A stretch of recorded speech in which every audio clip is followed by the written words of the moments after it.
Cosmetic wheel repair. My customers have laughed about this for years because they don't know what it is. Do you know what cosmetic wheel repair is?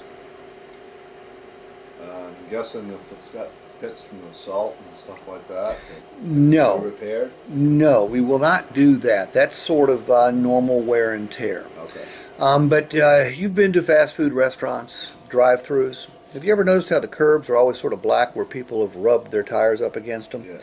If you scrape a alloy wheel on a curb, it leaves nasty marks, gouges, scratches. Most people never get those fixed, but again, just like the other two I mentioned, they do pay for them when they trade or sell their car. We're going to provide you 1 year of cosmetic wheel repair. So if you scrape your wheel on a curb, we will pay to have that fixed for you, and it'll save you 100 to 150 bucks. If it happens a couple times, you know that mounts up.